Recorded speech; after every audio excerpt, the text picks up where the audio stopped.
Okay, everybody, let's talk about something that I've been very interested to see over the past couple years via our friends at Loudwire, the rise of baddiecore. You may have heard this term most recently. I think Nick Nocturnal sort of popularized it. But if you don't know what a baddie is, for the metal fans who live under a rock and don't know what a baddie is, I'll show you what a baddie is. Let's see. There we go. Here's a baddie.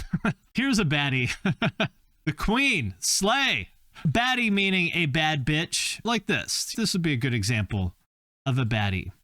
So the term baddiecore, what does that mean? Well, on Reddit just this week, one inquiring rock and metal fan asked that very question, WTF is baddiecore? The listener, taking a cue from Stray from the Path drummer Craig Reynolds, who earlier this year posited his theory of baddiecore. So he said, how do subgenre names stick, like gent and new metal, etc.? Because I got one that I call bands like Sleep Token, Bad Omens, and Spiritbox baddiecore, metalcore with enough pop music crossover and sex appeal that normie hot people like it. I hate it so much that I love it. I actually feel like that was like the perfect name for this genre. And also, this video is brought to you by my friends in Good Hangs. This is I Hate You for Making Me Hate You. I can't talk to you, I can't talk to you.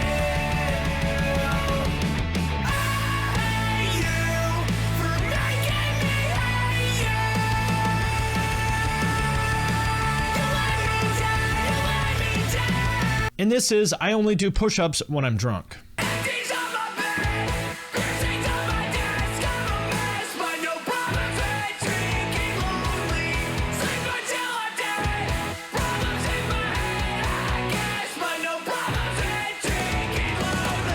And if you like that, check out Good Hangs on Spotify or Instagram. There's links to both of those in the description of this video. And so what they're talking about here, I'll scroll down to the bottom here. What they're talking about is this. All these examples of bands that got big on TikTok because pretty girls would make videos like this.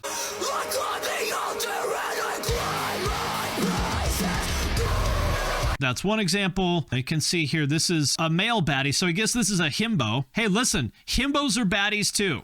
So here's some himbo. I don't know who this guy is. Just some male thought.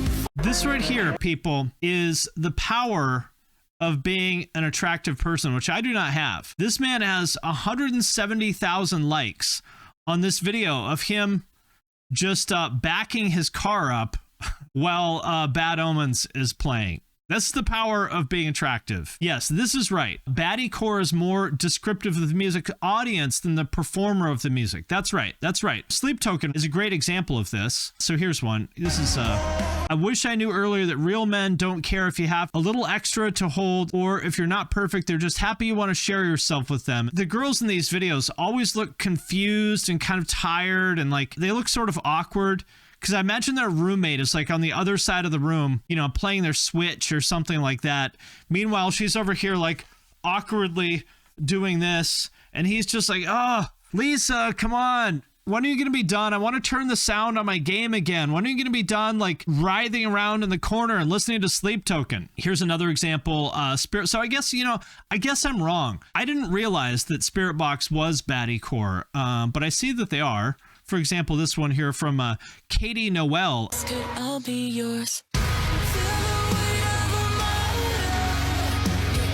Here's how you know this girl is a baddie. Her name is Katie Noel. I've mentioned this before, but it's a fact. If you have two first names, like if you're a man and you have two first names, like let's say your name is Chris Ryan or Jack Charles or something like that. If you're a man with two first names, that means you're a youth pastor. You could be maybe like some sort of like Second Amendment influencer, something like that if you're a man with two names. If you are a girl with two names, like Katie Noel or Janae Marie, something like that, Lisa Nicole, then you're definitely a thought. Or, you know, to put it more gently, a baddie. She's a country singer who's collaborated with Upchurch and Adam Calhoun, among many others. Well, there we go. There we go. So she is the exact Venn diagram overlap of that. She is a thought who is also a country influencer. So there you go. I nailed it, didn't I? I had no idea. So you see, people, you see how good I am at stereotyping? I knew nothing about this woman other than her name and 3 seconds of video about her, and I nailed it. I told you everything about her.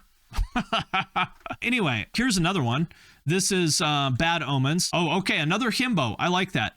You okay? You've been a little distant. I like that they're representing baddiecore with more than just thoughts. We've got some himbos in here too.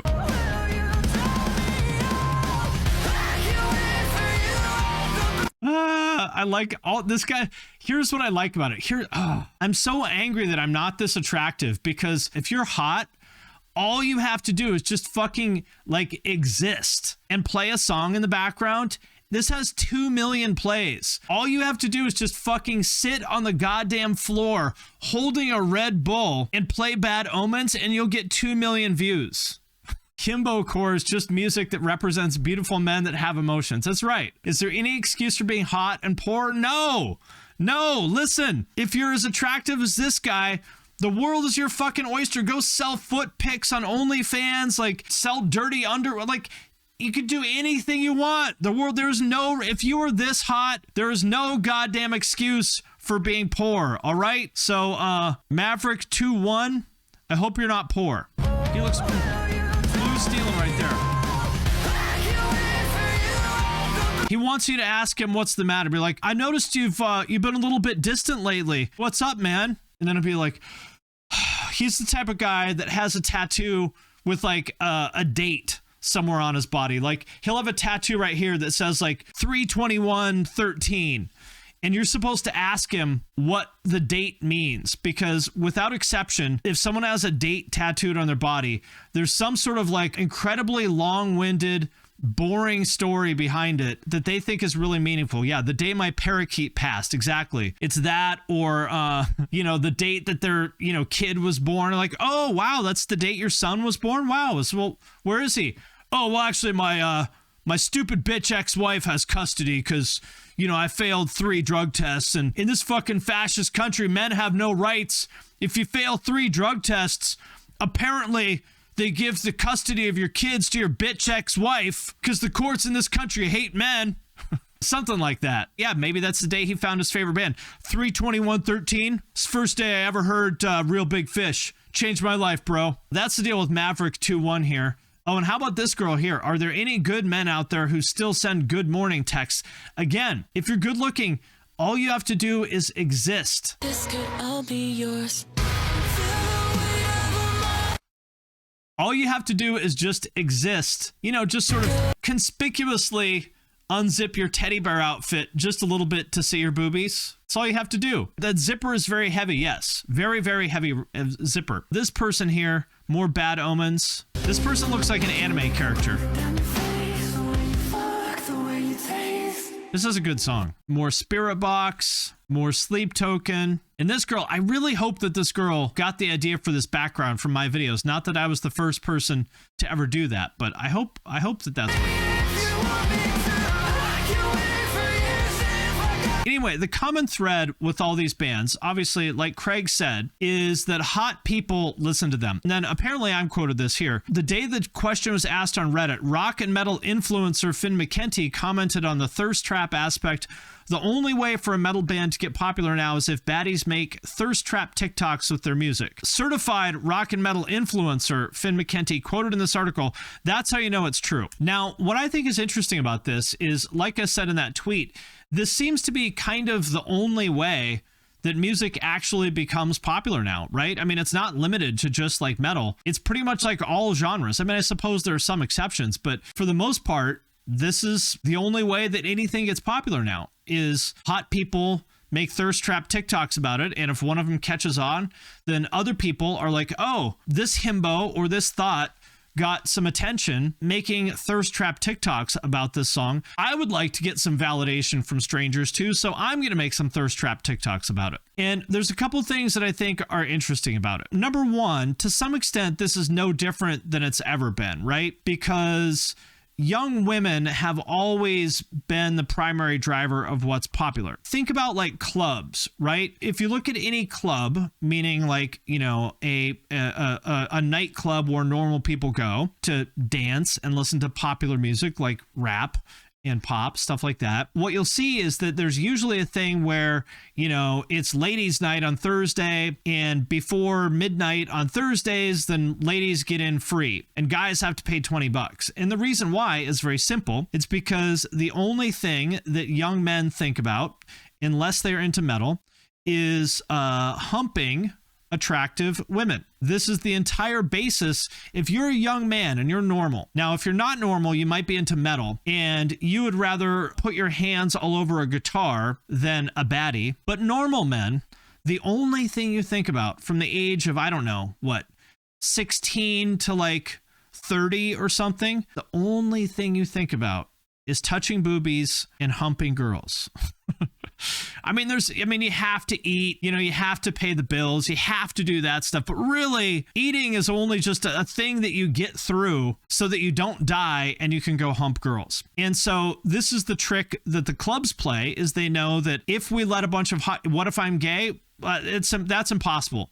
Being gay is fake news. Homosexuality is an old wives' tale. Point being is that the reason these clubs let girls in is because they know that if dudes know that there's a bunch of hot girls at the club, then they're going to go, right? Have you ever seen a gay person? I don't think so. Exactly.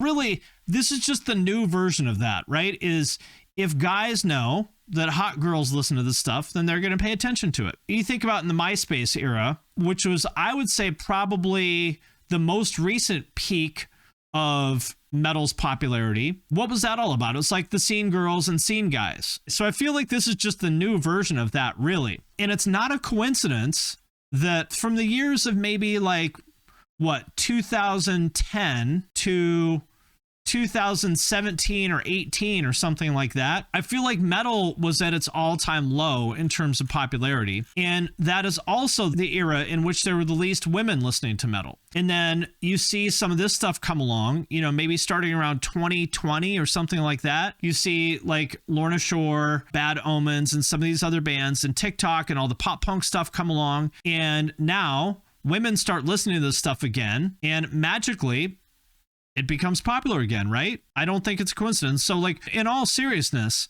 I think that the best thing that could happen to any genre is for young women to listen to it and be interested in it, because without young women being involved in a genre, it's basically dead. Think about genres that don't have women that listen to it, like say backpack rap. Completely fucking irrelevant, right? It's completely irrelevant. Nobody gives a shit about backpack rap. I mean, obviously it exists and like good for them, but it's a dead genre. Right? Metal was dead when women didn't listen to it. Now that women, young women in the queer community, that's true. Yes, this is true. Good point, because you see, especially in pop, you know, the gays are a really significant driver of what's popular. So my thought on baddiecore, the only thing I disagree with here with Craig is he said metalcore with enough pop music crossover and sex appeal that normie hot people like it. They're not exactly normies. They're normie-ish, almost normie, but not quite. And let me tell you, 45-year-old dads are not baddies. How dare you? How dare you? I'm shocked, offended, and appalled that you make that insinuation. Nothing normie about alt talk. That's right. But these are the normies of the alt community. Less than a handful of bands or songs cross over to actual normie territory. I feel like Bring Me the Horizon did with Can You Feel My Heart. I think that kind of crossed over into like, you know, normie-ish kind of territory. But regardless, the point is that as much as, like it said here, this person said on r/metalcore, as a middle-aged dude who's a huge Sleep Token fan, I want to be outraged at this, but the r/Sleep Token sub is so fucking thirsty, and it actually describes it really fucking well. I mean, that's just the way it is. It's odd to me that metal sort of has this almost like pathological reaction to like anytime women show up or people show up that want to have fun and party and fuck, which are things that normal people are into. Whenever this happens with metal, it's like the metal community gets so up in arms and wants nothing to do with it. You remember back when like deathcore became popular with scene girls and they all called, you know, Suicide Silence gay because girls would go to their shows? Because you know what makes a band gay? If hot girls go to their shows. That's a sure sign that this music is gay. So, I mean, I think it's a good thing. Gatekeepers hate women. That's what it comes down to. Gatekeepers hate women, but 100% of the time, it's good for the genre. Metalhead math. Girls are gay. It's true. It's fellas, this is metalhead math right here. It's gay to love women. You heard it here first. My thought overall, baddiecore is definitely a thing, no question about it, and it's the best thing that has happened to metal in many, many years. I hope to see more of it. I think it's awesome, and my advice is if you want metal to be popular, you should be happy that there are hot girls that listen to your music, because without hot girls, your genre is as good as dead. That's what I think. It's the first day I ever heard Real Big Fish. Changed my life, bro.